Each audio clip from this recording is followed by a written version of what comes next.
Hello and welcome. I'm Sean Dubé. And I'm Patrick Quinlan. And this is Supporting Actors, a podcast about the art, business, and craft of acting from the perspective of two sometimes working actors. Today we're going to discuss casting director workshops, aka pay to play, aka compensate to contend, aka tip to tap dance. I ran out of rhymes. All good, but before we get there, we have some actor-related news for the week. Big one, SAG-AFTRA board has approved the deal, so it goes for 4 years. There is a merger of the pension plan, which is interesting and is something that has been talked about since the unions SAG and AFTRA combined. So I wonder if we're going to drop AFTRA, right? And are we just going to be SAG? I don't know. We'll see. Time will tell. A lot of those timelines, I took a look at what has changed from the last one. A lot of the timelines are extending things out to like 2029, 2030, right? There's a parental leave that's been added. That's pretty cool, but that takes effect July 2029, right? So don't have your kids yet. If you're thinking about it, just kidding, have your kids. And the healthcare plan looks like I think it's got some money, but it seems like it's more expensive and covers fewer people because they're also moving the minimum up. So that's not great, but healthcare is becoming very expensive in our country. So I think that's just part of the deal. But there were some pretty good gains on AI. So that's exciting. And now we get to vote on it. Yeah, and the SAG is just rolling out all sorts of meetings and Zoom presentations about the details of the plan so that the members know what they're voting on. Right. So we'll be checking those out, maybe reporting back with more information, possibly a little bit more information or For sure. Yeah, we'll see without getting into too many nerdy union details, but it seems like there were definitely some gets that we got. the merger thing is interesting. I've already seen some headlines saying this could be controversial, so it'll be interesting to see what comes out in that discussion and debate. I know in theory, no one was really happy about it, but the fact that they didn't merge whatever 10, 12 years ago, I suppose, was didn't make a lot of sense, but it's also they're funded differently, so it could be a draw on SAG's pot of money or whatever, but for people who did after contracts and SAG contracts and then never made enough to contribute to qualify for either, this is a potential solve for that. Could be. We'll find out. Yeah, we'll find out. In other news, we the upfronts have been happening the last couple days, and I like hearing about the upfronts. I mean, we've talked about pilot season in a previous episode a little bit, and upfronts was the big finish line of pilot season typically, and they would have these big parties in New York and announce what their television lineup would be. There's less parties now, and then there's separate upfronts for streamers. It's all very convoluted. But I just saw basically, I think streamers are participating this year. yeah, and because they all sell ads now, so that's Yep. why the upfronts are for telling the advertisers what your goods are Yep. and figuring out what it would cost for them to get a commercial in your programming. Right. Um, Actually, that was to go back to the contract negotiation. That was another another gain that we made oh, was advertising video on demand. So we'll get please. better residuals for that. So like there was a residual increase and an increase in transparency in the data for streamers. So that's also a plus. But anyways, back to upfronts. Yeah, I guess capitalism, right? That's right. I don't know. I like hearing about what shows are picked up. Some things that popped out. There's a lot of reboots, Yep. or not a lot, but a few big reboots from Baywatch to Rockford Files, starring David Borealis of Bones fame. So that even it feels like a double reboot in a way. Yeah. Um, and Rookie North, which is I think he a, was SEAL a Team spin-off. 6 as well for a while. Was he what? Yeah, I think he was on SEAL Team 6 and Oh had yeah, that's had right. yeah, SEAL yeah, Team military 6 show too. I think that was so. shooting here. Yeah. So big network show for him. There's some newish ideas, but they all feel like maybe another show you've heard of before. So Sunset PI looks kind of interesting. Jake Johnson as a Los Angeles private detective. Love it. Eternally Yours has some vampires and marriage issues. Cupertino looks like kind of Succession, but at the time, wherever they do the timing function on my iPhone, I think. Yeah. And Line of Fire, which is like cops and family. Um, so interesting stuff to see what we'll all be watching or not watching and hearing about, because there's Or so many auditioning for. shows. Or auditioning for sure. The one thing I would say is with Upfronts, a couple shows didn't make the cut. Rachel Bloom, the creator and star of Crazy Ex-Girlfriend, had a show, and she had a really interesting Instagram post about the mourning process or the grieving process of a new show, and having created a show and having imagined what that show would be for the first season, the second, third, and then making it as a pilot and not going forward. So that's an interesting thing to check out if you're, you know, I guess you want to feel feelings, feelings about the creative act. Yeah. We have them. Yeah, it's a nice reminder. Stars, they're just like us, right? Like, Except they can afford rent. yeah, except she's probably not worried about her healthcare qualifications at this moment. Right. But at the same time, it's like so much blood, sweat, and tears go into all these projects that then have, for whatever reason, the higher ups determine not this time around. And when you look at the lineups, the other thing I notice is just like, say, the ABC lineup. You're like, oh, those are some interesting shows. And then they're like, oh, we're moving High Potential to mid-season, which is their number one show, and a bit of a shocker. But you're like, well, why? There seems like there's quite few opportunities to program something in the fall, and it's because they have other commitments, sports, reality. There's just a Yeah. lot less on the network side, original content for fictional stories. That's true. And, one of the things that this Warner Brothers merger has brought up is that with CBS being acquired by Skydance, the NFL has been able to renegotiate their contract outside of cycle, and they're asking for dramatically more money. So networks that are already pinched are now spending more for sports because that's what people tune into, and it turns into not having as many jobs for actors, right? Yeah. Like that's just the reality of the way that it Yeah. goes. And that's why I think a lot of us end up watching only streamers Mhm. and just getting out of the habit of tuning into the big networks, unless there's like a flagship show that we know and we've given time to. But Right. um, the reason I think of upfronts too, and I think it connects to today's topic, is that it's that time where you see what's coming Yep. in a few months from now. So if it's late spring now, come late summer, early fall, where there will be auditions for some of these shows. Yes. And so this is when the little actor, schoolboy in me wants to like do all the research, type it in, like find Yep. out who's casting that, where are they shooting, where Yeah, are they right. working, who should Renew I your target? IMDb Pro and really Yeah, get the nose to the grindstone here, trying to look at. I mean, I do the same thing, right? Where like there's a couple shows that I'm interested in. I'm like, I think it sounds like they're going to need a lot of clean cut dudes for that. Let me let me figure out who's going to be casting exactly. it. So then you're looking at like the showrunner and what else have they done? Is there like Mhm. a singular casting director that they use a lot, or is like the network that they're at, like, do they use the same casting director all the time? And you're starting to figure out. It's like a little detective. Yes, you got your red string. For sure. Yes. There's a lot of theories. Yes.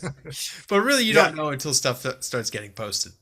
you don't, right. And I guess one resource that I've used in the past, and which is kind of in my anecdotally feeling like it's coming around again, and it has been a little quiet for a while, is workshops, Yeah. casting director workshops. That's usually a place where I would look to find out about a new show, what that office does to cast that show, what the sort of cycle is, what the pacing is, and um, and it's so.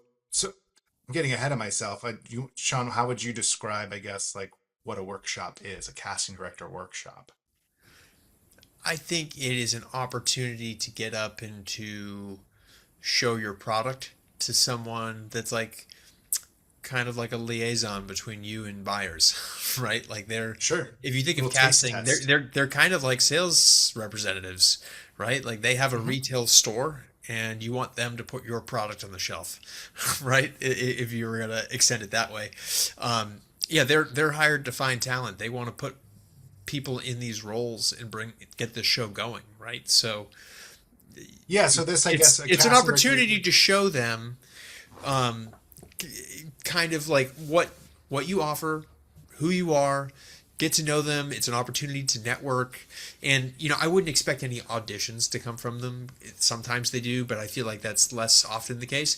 I think more so it's just so that way when they see a headshot come across their desk, they're like, "Oh, I know that person," right? And like that helps because then Yeah. they have you're trying to get them familiar with something in some capacity, which um, and so that's kind of how I think about it.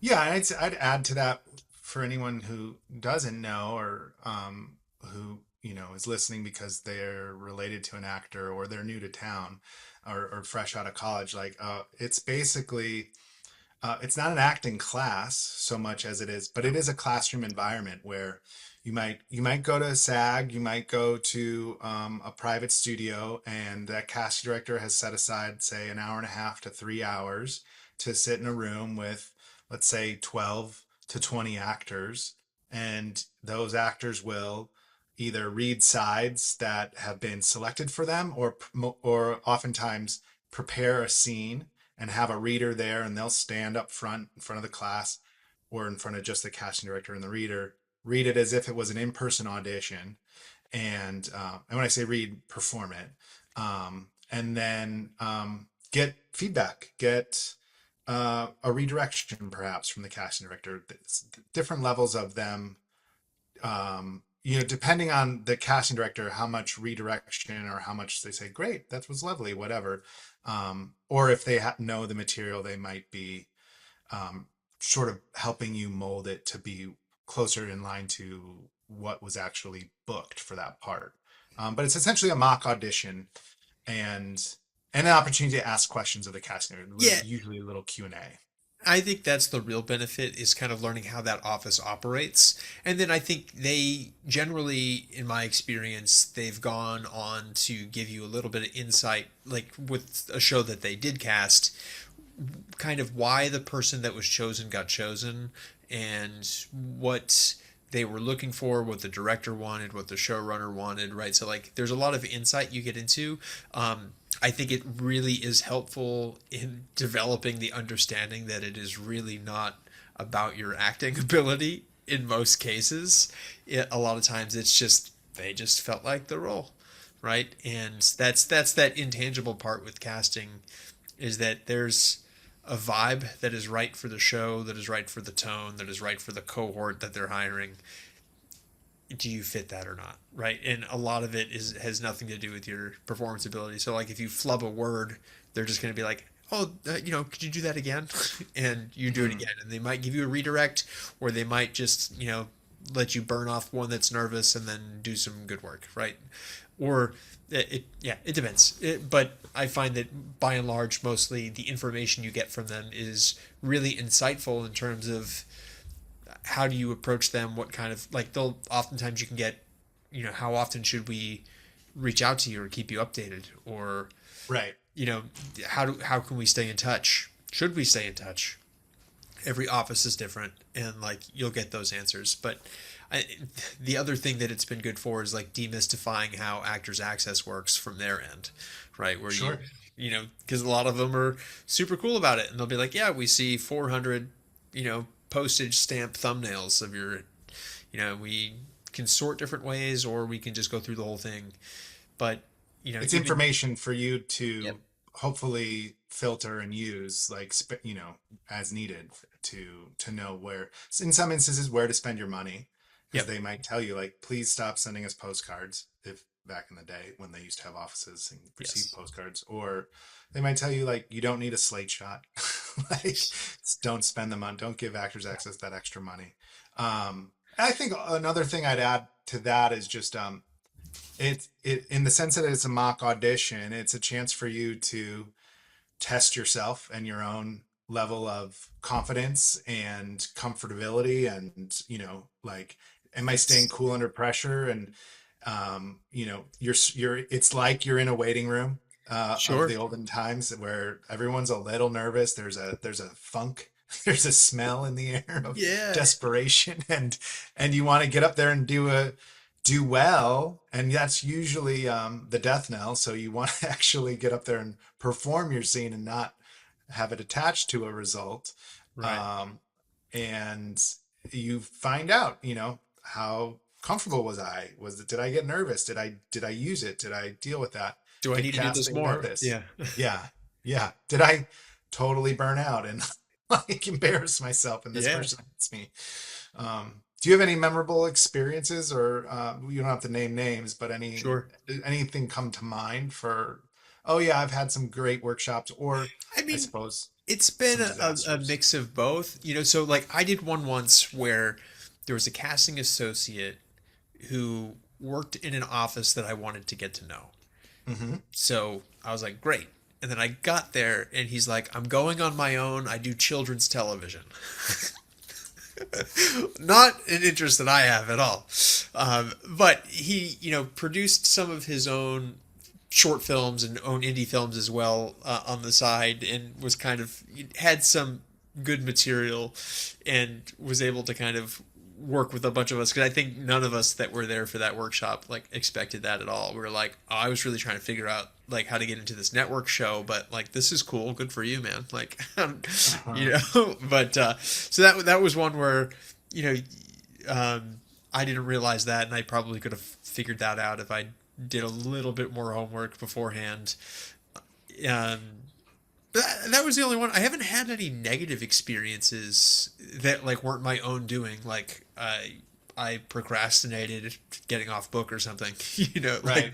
um, which that's happened. I did have one once with an acting class that was like through a class, and they brought in a casting director every so often just to do like a little showcase for the studio, right? And the teacher was kind of directing us pretty heavily in terms of like what he thought we should be doing, but he didn't read the scripts at all. So he was just like watching us and then deciding what he thought, like putting in like camera technique stunts essentially, Oh. right? For things. And I was doing a scene from American Psycho when he breaks up with his girlfriend. Right. Which this dude, like, Is that that the one character, at the restaurant? the one at the restaurant. Yeah, Yeah. right, exactly. Where he's Funny. like trying to not make a scene because they're out in public, and Yeah. he's like, "Listen, like I've had enough. I gotta go return some videotapes." Right, but he's he has a million things going on, so he's like a really volatile character, and I did a lot of work, like kind of figuring out, how to find this guy's like chaos center, because like in that point in the movie it's like early third act, he's spiraling, but he's trying to hold it together, right? For this particular meeting, and he's trying to break up with his girlfriend because he doesn't want to hurt her, right? And like this teacher was like, she should slap him, and it's like not great, not great direction, and not at all what like these very uptight like people would do, Right. Right. in this like in Darcia, right? This crazy fancy restaurant. So anyways, she slaps me, and I flipped a chair, like just in character, feeling that moment. And it's like we're in a Wow. rehearsal, right? It's like the casting director's not here yet.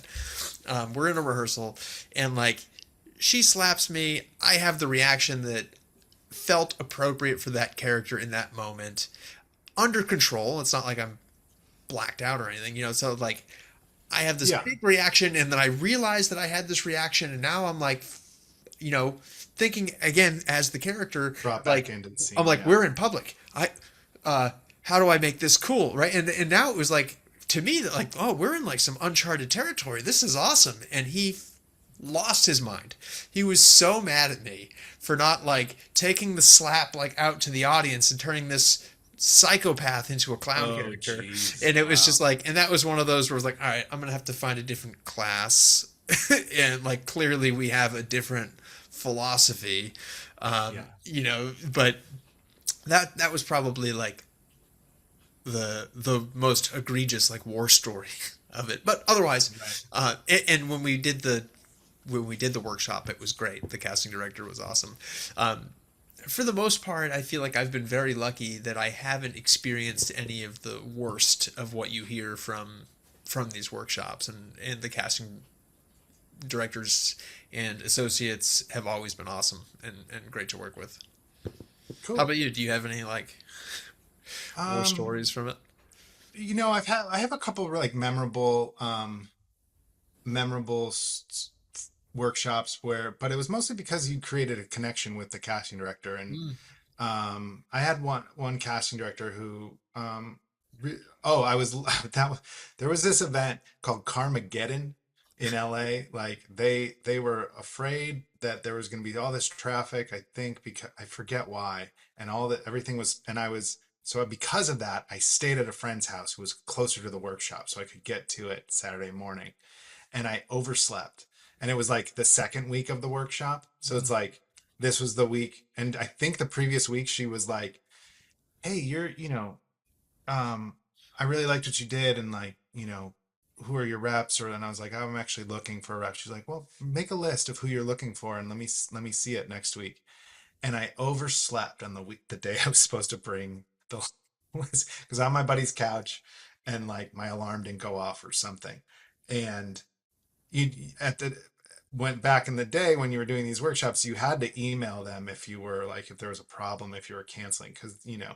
and I showed up, like it was over, and I drove there, and the workshop was over, but she was still there, and she was like, "Oh, you made it," and I think I blamed it on Carmageddon, but I had no like like Yeah. I was just like pure stress and adrenaline, just like, don't be mad at me for missing class. Yeah. And and she was the sweetest, nicest human imaginable, and was like, "Well, you prepared your scene, so why don't you show me your scene?" I did it, somehow managed to do that. That's And awesome. she's like, and I was like, I brought this list, and she's like, "Yeah, she's like, yeah, I would refer you to these people," and went through the phase of like then reaching out to those people and dropping her name in my Yep. emails. Yep. And Yep. that was, it was just like, it ended and all of the adrenaline dropped out of me, and I was like, this is the nicest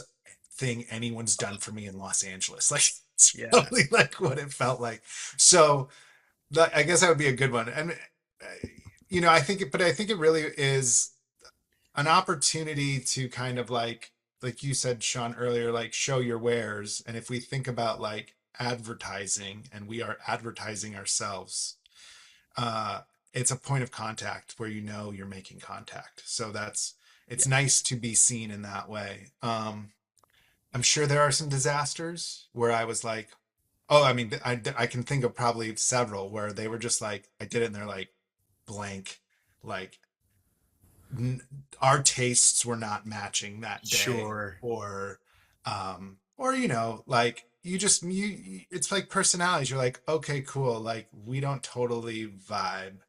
Yep. And sometimes that doesn't mean you won't vibe in a few years or the next time you see them, or they will still you will still meet them in an audition, but and vibe just fine. Yeah. But there are those weird moments because it was back when, and we can talk about the history of them, but yeah, I would say like nothing crazy, I don't think, but mostly it's like you get to know people, and when people stick around in LA, you get to know them, and the town gets smaller. So it is one of those ways where you're like, oh, okay, cool. This person's working on a new show. I'm excited for them. I think another added benefit of it, even beyond the casting director, is I've met some great actors as well, Yeah. right? Some peers that were like really good, and then they had advice. Like I was in one recently, and our reader, and he had a scene, and he was great, right? And he was an outstanding reader. He gave a fantastic performance, and the dude's like a booking machine for like guest stars on network TV. So afterwards, though, I asked him like, what have you learned about working guest stars on that on networks? Like, how do you handle the jargon of it? Because that's the part that I have the hardest time with, is Hmm. when they're like, yeah, if you're gonna open the react valves before you shut off the fuel pump, you're gonna blow a fuel cell in Earth orbit, right? That's jargon, right? And like Hmm. you have to have an understanding of what you're saying to make it sound convincing. Or worse is exposition, right? Because Hmm. sometimes there's some guest star roles where you're just like, yeah, you're just trying to move the story along in some capacity. And it's like, so what have you learned about that? And he's like, honestly, he's like, the only way to handle it is just like rote memorization and like beat it to death and try to forget And just the say it the as the smoothly as writers. Yeah, it possible. just said, yeah. And I was like, all right, that makes sense. I was hoping for a nugget of wisdom, but that's now like the third person that I've asked that to, because I struggle with that. And they're just like, yeah, it's just rote memorization. You just got to really work it hard. And it's like, okay, so I guess that's for the Well, next time that I makes get, me think of a tip I heard years ago. I forget, in an interview with Robert Downey Jr. He talked about being on Ally McBeal, mm, and he had tons of like blocks of text, and he's Robert Downey Jr. He talks very fast, right? yeah, And it was very like carefully crafted. And someone in the interview, they were like, well, how do you learn all that material? And he says, I try to memorize. I not only memorize it, I also can say it backwards. yeah, And when I've had to audition for sort of like jargony parts where it's a few sentences, but it's nothing I understand, I've tried it. And I've or tried. four So thousand I've like syllables. driving around saying it forward, saying it backward. Can I remember it backwards? And there is something in the act of doing that that is like gets it in there deeper, like in your, like it just is in your, I don't know if it's in your mouth more, or if it's like your brain is just connecting the dots, so it just, the words can jump from one to the next. um Yeah, they yeah. kind of come out automatically, right? You're not thinking of the words. You're just you, Yeah, you have to because that's the practice. thing, right? When you know you're going to trip up on it. Well, then I you my, expect to trip up on it, for right? me it's You, like you set the yourself a worst thing in the landmine. world is to think of a word that's a perfect substitute, and in my brain will then be like, and I'll say to myself, I shouldn't do that, and then it's like, well, I've just cursed myself. I'm doing that. I am doing that. Anyways, these Yeah, so workshops can be educational. You learn those things about yourself for or from sure. other actors there. We mentioned earlier pay to play, Yeah. and that's the whole point of workshops are not supposed to be pay to play, especially these days. So we could give the listener a little background if you want. I'm happy to do that, or you want to Well, talk about just your what does pay to play mean to you? so I mean, pay to play. I think they still are if you're paying for workshops, right? But it's kind of a marketing expense. So it's like, are they necessary? No. If you have management, you have representation, you have another way for your materials to come across that person's desk, then no, it's not necessary to do them. If you are trying to learn more about the casting process, it's like it truly is educational. You know, I think otherwise there is an advantage, like what we just said, like if we're interested in a show, we're looking at a casting director and finding out who from that office is doing a workshop to get in front of them, right? Right. So you are paying for exposure. So it kind of Yeah. is like pay to play. And I know that at least prior to like the crackdown of this thing, I've met people that were like, the only thing I did was invest in casting workshops. I didn't take acting work classes or anything, and it led to me booking roles that led to Yeah. more work, right? Because that ultimately is like where you train is great. It will make you a better actor, but ultimately what you're getting cast from is like, are you good and have you done it already? So like that's Yeah. kind of, you could do it through workshops. Well, you mentioned the crackdown, so Yep. let me just give a quick rundown of sort of what happened. I guess so. Casting directing workshops became pretty popular in the 2000s and early 2010s. That's when I was doing them, early 2010s. And yeah, you would pay a studio to book a class with a casting director and have one of these classes. And, those studios would like let you buy 5 classes at once for a discounted price. The classes had different setups where it'd be like mock auditions or so you have one-on-one, or you'd have classroom settings, or you'd have 3 weeks in a row, or you'd have one night only.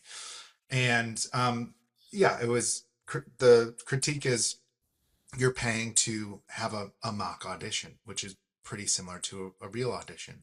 Yeah. There are a few companies and a few casting directors who were doing them a lot, and the LA city attorney like had a sting operation. They sent in a guy with a cast and a camera inside of his cast to record a workshop. And I actually know someone who was in that workshop Wow. and got, contacted by the attorney's office. I don't remember the details of all of that, but basically that happened around 2017 and workshops pretty much ended.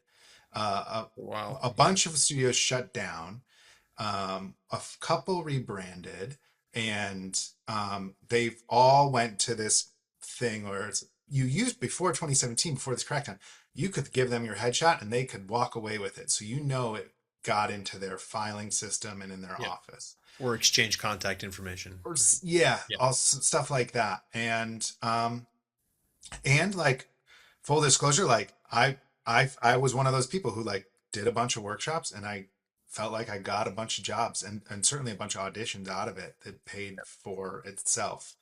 Um, they now they basically decided like you can't do these workshops anymore. They can't be pay to play. They have to be educational. So Right. what happened is the workshops that stuck around sort of shifted to more less one-on-one auditions, more scene study a little bit, Yep. maybe more multi-week, which just brings up the expense for actors, unfortunately. Yep.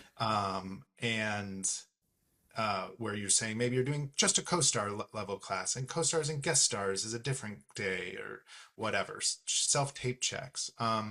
Mostly it just meant right before the pandemic, these casting director workshops dried up.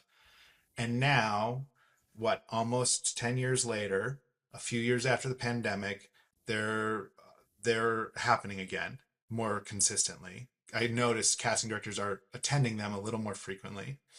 Um, I think part of that though is because they are not working. yeah, So they have the time, because I think that's one of the other things, like it's educational, and oftentimes what I've noticed is that they're not actively casting something, right? It yes, is like and part of the stipulation to get them in there. They're between projects.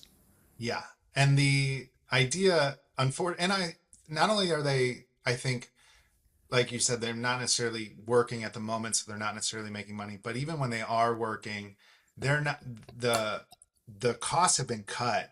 Like the overhead costs have been cut down dramatically, so they're not getting compensated to say go to see a play, Yep. go check out a comedy show. Maybe they are doing that anyways in some instances because they're fans, and that's, As but long you as it's don't not know improv, until you right? meet them in That's a workshop when you find out, oh, they're a big comedy fan, like I should invite them to my improv show or yeah, whatever, don't do that. so Yeah. I'm sorry, I missed your Oh, comment. you're gonna say like I was literally just saying, as long as it's not improv, right? Like Yeah. it's not for all Yeah. of them. But No. this is a great thing you could learn about them in the casting workshop. But Yeah.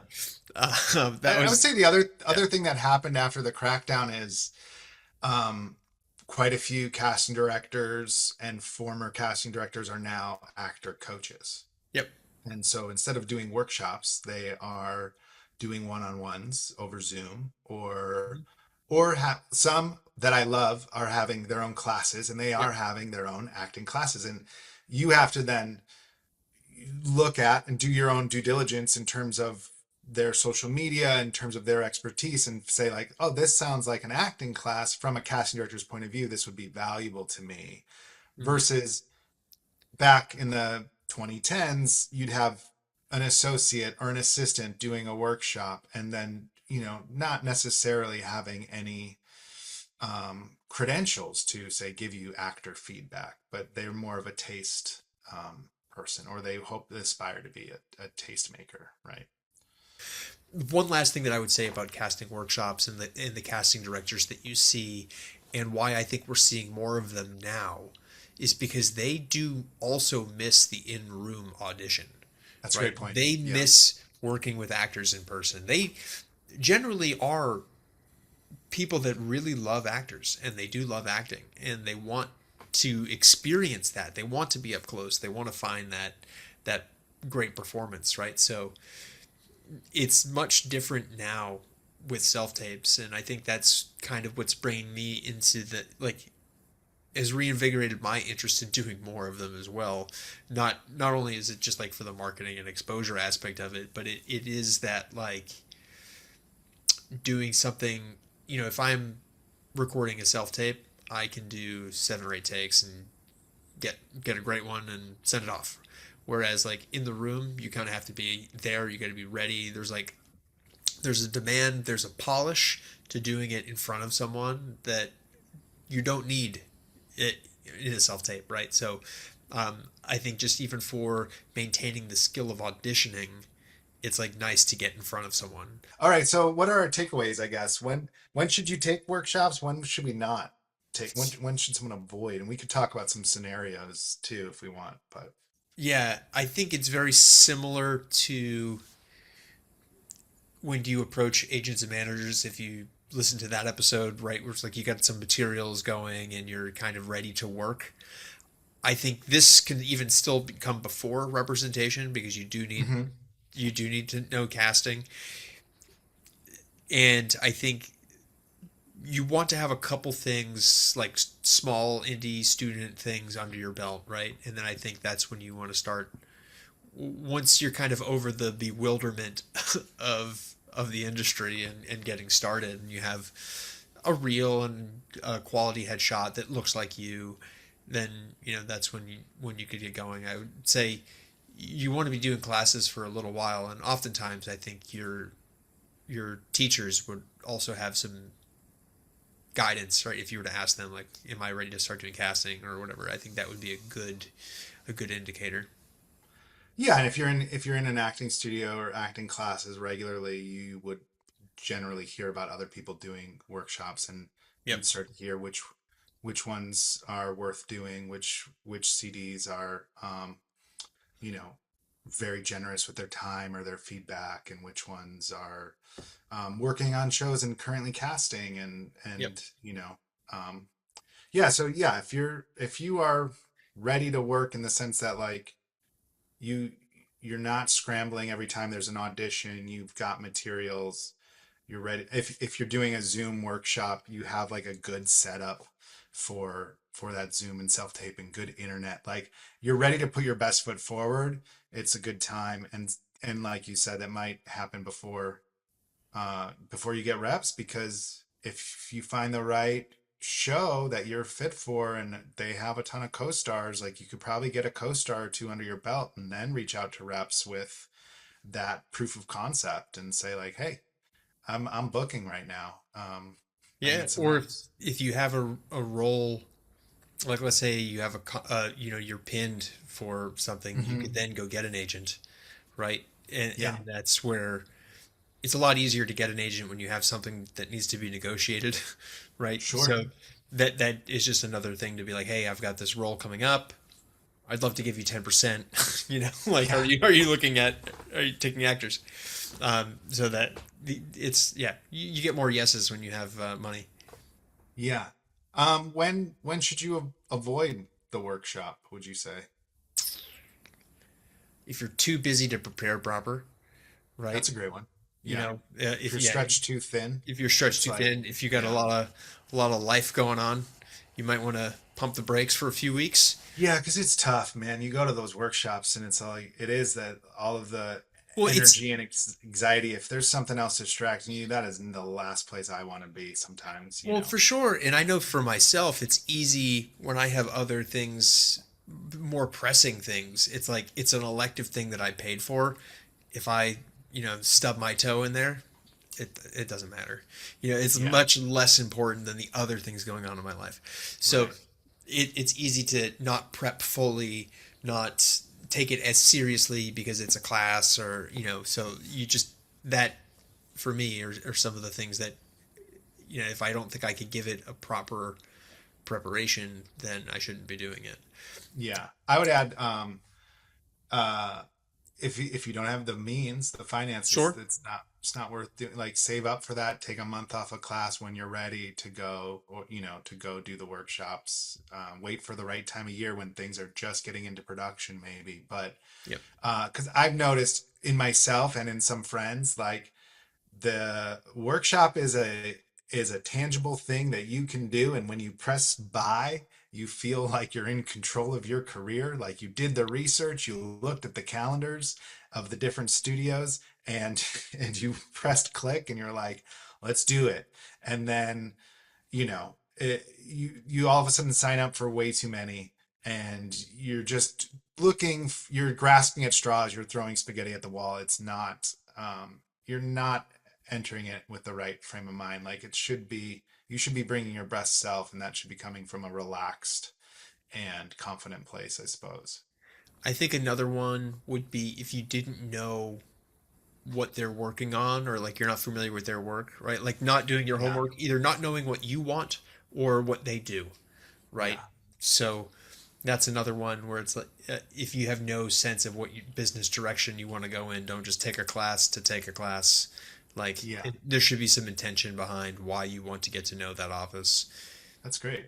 I mean, that would play right into like strategies you might have, right? Yeah. Because I think you would sign up for a casting director workshop, like we mentioned, for who's hopefully working on or soon to be working on a show that eh, you fit in the world of pretty naturally, right? So if it's when I had short hair, I I discovered quickly that, like, oh, people see me as an EMT or a cop, like pretty a young cop or whatever. And so I went after those procedurals, just being like, I'm gonna be the officer at the crime scene. I'm gonna be the guy getting out of the ambulance, um, and you build up that experience with those things, and then you try to figure out, okay, now where can I meet casting that can bring me a little bit further outside of that sort of strike zone. Yeah. I'd say like a couple things you could do for research. If people were really interested in classes, they should check out. Well, first, if you're a member of SAG, you should check out the SAG Foundation. Yes. Sean and I both recently took separate workshops there and had great experience, both in terms of the casting director was very generous with their time and discussions, and the actors were all stellar. Yeah. Yeah, it was nice when I went to go and just got to watch 20 great people perform totally different things, and it was really awesome. It was super fun. Did you And prepare your own scene, or was we something did. We assigned? did prepare. Maybe this is another thing, another topic we can sneak in is like selecting materials. Um, we Sure. did choose our own scenes, and I did an audition that I got for through another workshop for in the show was seven, it was For All Mankind, and Uh-huh. it's the, like, cocky, can do anything, um, Astronaut. astronaut, right? And it's a good scene for me because it's like it's this clean cut cocky guy that is like kind of obnoxious, but you do root for him in a weird way. So that's like a fun area. So that's why I chose it. It's like it's a type of role that I really enjoy, which is like falls into the category of men that are behave like boys, right? Mm. That's really fun to do, and he's a smart character, so that's fun. I find it more challenging for me to play dumb than it is to play smart. So I just chose a scene that I knew that I was right for and could have booked. So Sure. that was my approach. I've had others where they've kind of based on your headshot give you something, and which is also valuable because then you kind of get a sense for how they see you, right? And Yeah. what they're what they have in what casting might have in mind for you, which is really valuable because then that'll let you know pretty quickly like, oh, I might need new headshots if they're calling me in for this thing and I'm not that, or I'm not interested, Yeah, or maybe I got to lean into that too. or And like, or I that. never, I mean, you mentioned picking that scene. In terms of advice for picking scenes, one, I like that select because I think For All Mankind, as it's been on for a few years now, Yep. but it's more of a niche show. It's not like, I mean, a lot of people who love it. Yep. And, uh, but it's not necessary. Like I probably couldn't tell you that's from For All Mankind, and I've watched all Right. the the shows. Yeah. So that you don't go into a casting director workshop with a scene from like Goodwill Hunting Or and Friends, right? yeah, something that's Yeah. on the nose that like can be immediately compared to. So it's kind of like um picking monologues, I suppose, as well, back from college days. But um yeah, like finding something that is in your lane that is a good fit, and then hopefully not too recognizable, like so that the person is listening, right? You don't want them Yep. tuning out. Yeah, you probably don't want to pick a role played by Dustin Hoffman or Marlon Brando, or like Yeah, the there's iconic things that are they're yeah. just like, well, I he's not gonna beat Yes. that, like Right. they're now thinking of what's that from, as opposed to what's he want in this scene, what's he saying. Yeah. Right. Yeah. Um, I think a good scene to choose to, and like most of the time you're going to be pulling, if you're not pulling from sides that you've received before that you were right for like let's say you read a script and you're like, oh, I want to do a scene from this movie. I think you want to generally pull something from the second act oftentimes, oh, right? Where that's where you have that inflection point, right? mhm. There's going to be conflict there. You want to find a scene that has something to do, right? It has a turn in it. Yeah. The beginning starts differently than the ending. There needs to be some kind of transformation in that scene, right? There's a reason that that's what you get for bigger roles is those kinds of auditions because they want to see those things and they know what those beats are. So you want to find a scene that's got a clear things. It could be multiple people in there. It could not be, but it's like it's a scene that is about something and it's a transformation. It's not just like moving the plot to that scene where you have that transformation. So that would be my advice for trying to pick that. Yeah, and I would say also like avoid anything too heavy, avoid anything too demanding. We all want to show off our talents, but you're in the setting of someone's evening who elected to be here, and like and you only have a small window, right? You might Yeah. have 2 minutes to do your scene, so you don't want to just like have to like be worked up and like do this thing and hope that they are in the same headspace as you. So avoid scenes that I think come with any trigger warnings, um uh, things that are and probably it should match the genre or the tone of the CD you're auditioning for. Not Yeah. necessarily, because some I've said CDs will assign scenes and it'll be from totally different shows because maybe they've worked on 5 different shows, so it's not the Right. same tone they're working on right now, but they're familiar with those different genres. So, but something in their world, not necessarily something that they cast already, but something in that world. So, if it's, um, I don't know, if it's like a romantic comedy, you're doing some scene where you're, trying to get a date or where you're consoling a friend or whatever. And if it's more of a medical show, you might be trying to do something a little more serious and grounded and um, having there's obviously some emotions going on, but not necessarily like the news that your grandmother just died on the operating table. Yeah, yeah, That's probably a not bit. something So you can bridge super heavy, right? it. Yeah. Um, Well, yeah. So SAG Foundations. Oh, go ahead. oh no, it's good. Yeah, SAG Foundation's a great spot, Yeah. It's and it's really free. nice, dude. It was And very it's nice. free. You Yeah, can go once a month. If yeah. you, I think they release classes on Fridays, and Hmm. you can book as long as you can book a spot as long as you haven't already booked and it's not filled up. And the wait list, people cancel all the time still. So Yep. you will get a notification Yes, about being available to do it in 2 days. for sure. But don't show up if they didn't email you. You will not get in. That I saw three people get turned away when I went for mine. Oh man, and we had people who didn't show, and they were gonna get a talking to Oh from yeah, from the. it's SAG runs a pretty tight ship. It's They run it's a a tight ship. it's a good program. It's great. Yeah, I'm looking forward to doing it again. I've also used one on one, and they're still Hmm. around. One on They're one and Ace, I think, are the in two big Ace. ones. Yep.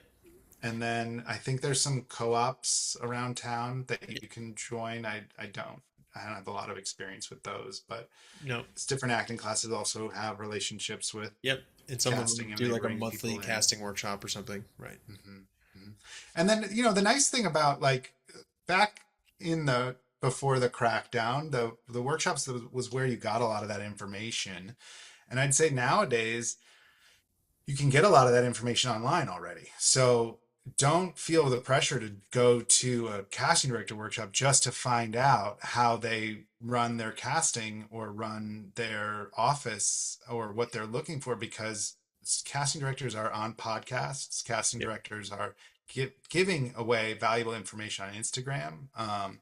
Tipsy Casting does a monthly Q&A. Actors, I don't think, are necessarily taking advantage of that just yet, including myself, not consistently, where it's like send them questions and they will answer them. And SAG Foundation has a YouTube channel filled with master classes from casting directors, Q&As, things like that. So there's a lot of information out there that um, I think in the last 5 years that is is where you can get a lot of your research done, so you can really, time out the ones you want to pick the ones you want to do, For get your sure. money's worth. All right, let's do Um, some rapid yeah, fire hypotheticals. yeah, Like, let's do it. when is it worth the money and the effort to do a casting workshop? Okay, If you want you're to a go new, back and forth? let's do it. Yeah. All right. So if you're a new actor in Los Angeles, is it worth the money? No, go join a class. All right, you're a theater actor transitioning to television. I think it's worth it if you've booked, if you have a reel. Okay, great. If you have a couple video, movie, film, short film credits, yes. Yeah, If you've only done nice, theater, try to book something small. nice. What about actor with reps but no auditions? An actor with representatives but no auditions. Yeah, go to a casting director workshop, and then you can email your reps right after that. Tell them the feedback you got, and hopefully they'll start working those phones. Or hire Um, your agent. yeah, or maybe someone in that class will tell you another agent to sign with. Yeah, Yeah, you look up every other actor in that class, and you find out who they're with, and you do your light stalking and see where you can sign elsewhere. How about a working co-star actor? Should they be doing workshops? I think so. I think so. Yeah, Yeah. get out there, try to get more, and then try to get to the next level. Right? It's you do hear about getting stuck in co-star land or guest star land or something like that, right? And that's common. If you get good at one particular type of role, you will continue to book that type of role. But get out there and talk to casting and try to find another way up. Yeah, and casting routinely says co-stars are the hardest things to book. I So, believe it. like, I think from a casting director's standpoint, if they're meeting a person who books co-stars, they see that as a person who's been stuck in co-star land, they see someone who can give credit to, like, hey, you've been on sets, you know your way around, you're getting booked more than once, like it's not a fluke, you Right. must be reliable.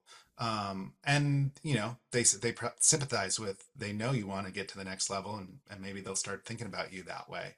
Right. um, how about an actor returning to the craft after years away?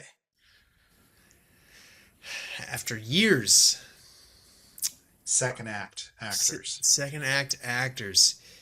I would say probably do it. Yeah. Even like, I think it would be worth it if you have experience as an actor, especially if you've had some older credits.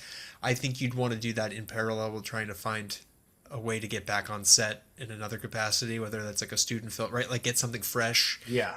like Hopefully those years away you made some money and you can afford to take yes, right. semester Yeah, to classes. like to do a headshot that looks like you now, and to try to either shoot something or try to get into a student film or something where you can start accruing a new reel, right? But I think I don't other than the headshot, I don't think you have to wait necessarily if you've had some experience. You could just dive right in. Yeah, and also add to that, like, thinking of an actor who might have been years away, probably they're an older actor, so there's less competition there. For sure. So there's a novelty, I think, to then getting in front of casting directly, where it's like, hey, I'm new to town and I'm a little different than everybody you see most of the time. Same thing is probably true on the other end when you're like a young hot thing. I've never been one of those, but like Either. a young hot thing who's, new to town. It's like, if you fit the world, like the ultimate caveat, if you fit the world of a show and it's like they could put you on set tomorrow and it would look perfect, like that's probably a show to try to figure out how to meet the casting director for. Totally. What are our um, takeaways? yeah, it's a tool. It's a tool, so Yep. all tools are neither good nor evil, it's how you use it, right? Right. Exactly. Um, some workshops do feel exploitative. Yeah. I feel like personally for me, I'm going to stay away from anything that's like, go break into this market and, spend thousands of dollars to travel to someplace that only hires locals, like true locals.